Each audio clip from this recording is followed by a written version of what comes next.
नमस्कार दोस्तों। आज मैं ये वीडियो शुरू करने से पहले ही मेरे एक दर्शक श्रोता उनका एक जवाब देना चाहती हूँ। उन्होंने मुझे कहा कि आप बंगाली में दीदी क्यों नहीं बोलते, क्योंकि आप एक बंगाली हो।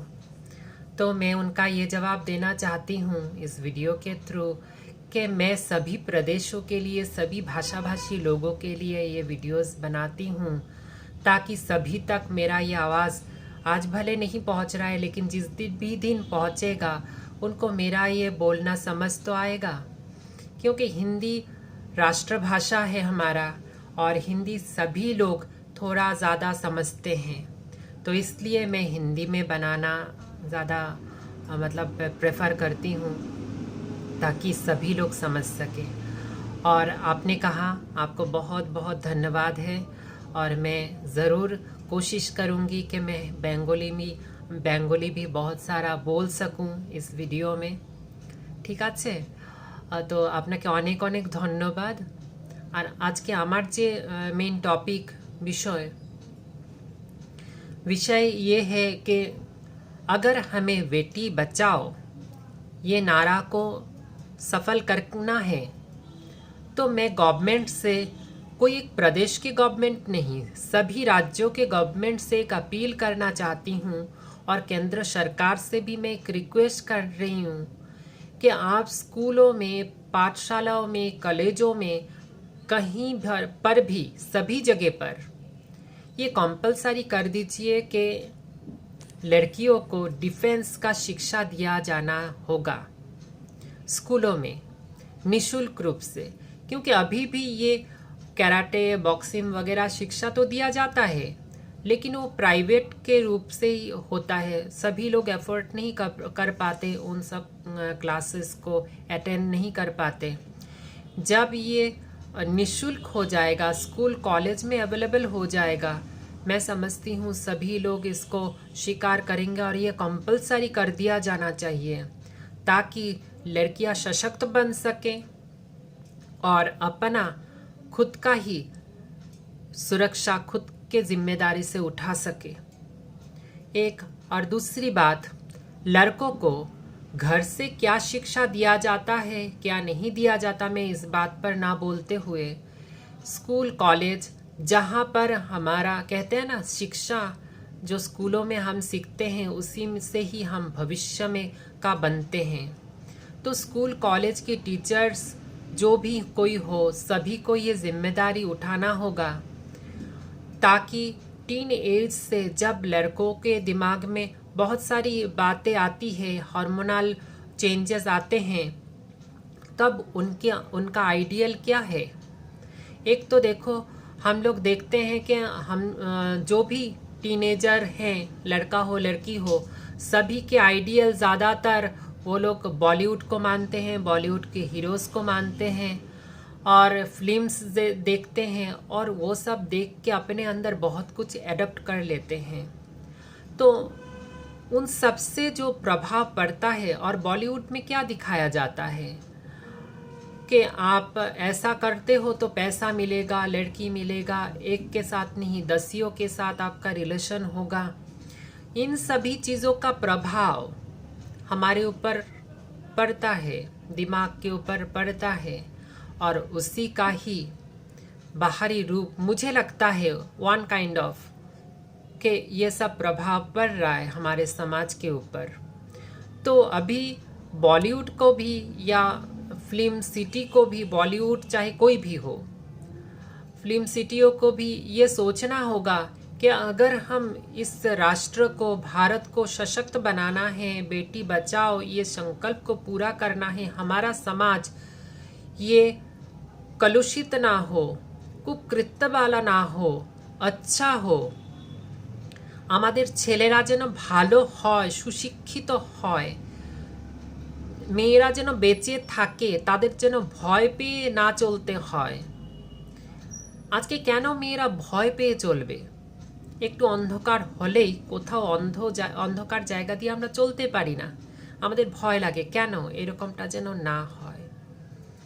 इसलिए वहाँ से ही जो शिक्षा डेवलप्ड होके आती है स्कूल कॉलेज में, मैं तो कहती हूँ स्कूलों में ज़्यादातर जो टीन एज के बच्चे हैं जो शिक्षा लेकर ऊपर आते हैं, वहाँ से ही उनकी दिमाग का जो बैलेंस है वहाँ से ही बनाना शुरू करना होगा। उनके अंदर ये विचार व्यवस्था को ग्रोथ कराना होगा। तो मुझे लगता है कुछ तो हद तक ये कंट्रोल पाया जा सकता है।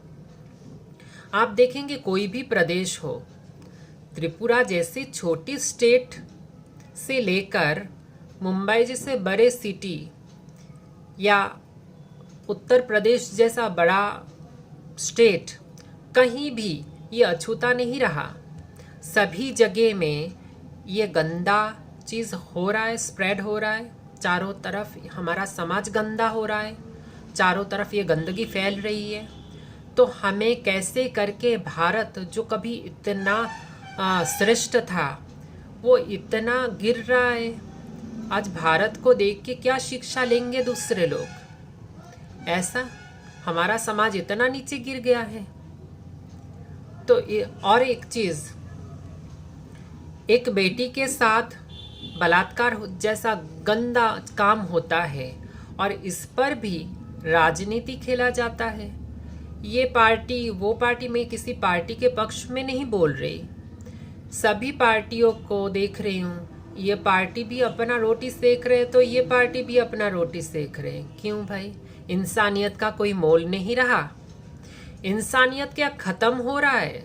सब अपना गद्दी, अपना पैसा, इतने स्वार्थी, इतने लालची हो गए हैं इंसान कि इसके सिवाय इंसानियत का नामो निशान खत्म हो गया है। थोड़ा सोचने वाली बात है। आज थोड़ा सा रुको, सोचो, नहीं तो आपका भविष्य प्रजन्म ही आपको सवाल खड़ा कर देगा। प्लीज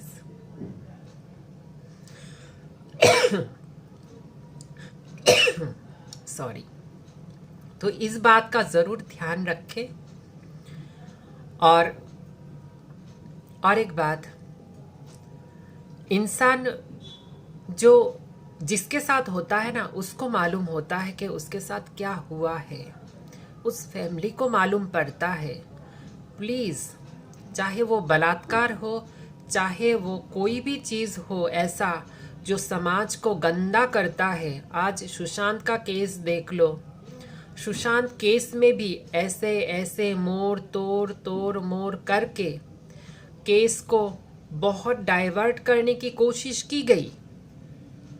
फिर भी अगर जनता एक रहे, एकजुट बना के रखे, সাধারণ, আমরা তো সাধারণ মানুষ, তো আমরা সাধারণ জনতা যদি এক মুঠ হয়ে যায়, আলাদা আলাদা এক এক ব্যক্তি, আমরা ছোটবেলায় কাহিনী শুনেছি, আলাদা আলাদা এক একটা লাকড়ির টুকরা আপনি ভেঙে নিতে পারবেন, কিন্তু একসাথে, বা বাঁশ আপনি ভেঙে নিতে পারবেন, কিন্তু একসাথে যখন হয় মুঠিবদ্ধ, তখন সেটা কি হয়? অনেক শক্তিশালী হয়, ভাঙা যায় না। তাই सभी को एक होना होगा, एकजुट होना होगा। और एकजुट होके जब हम कोई भी चीज़ पे लड़ाई करेंगे, कोई आपको अधिकार नहीं देता है, नहीं दे रहा है, आप उसका डट के सामना करो। क्योंकि हम ऐसे राष्ट्र में हैं जहाँ पर सबको बोलने का, अपना अधिकार भोगने का अधिकार है। ये अधिकार है, ह्यूमन राइट्स है। क्या आप अन्याय के विरुद्ध बोल सकते हैं? आप अपना न्याय प्राप्त कर सकते हैं। अगर कोई इसमें बाधक बनता है तो आप आवाज़ भी उठा सकते हैं। तो प्लीज़ सभी अन्याय के आगे झुके नहीं, डट कर सामना करें और अपना अधिकार और इस भारत को खूबसूरत बनाने में अपना सहयोग ज़रूर दें। Thank you. अगर आपको मेरा ये बोलना अच्छा लगता है तो प्लीज़ मुझे भी सहयोग करें और ज़रूर मेरे बातों को दूसरे तक फैलाएं, शेयर करें, लाइक करें। Thank you.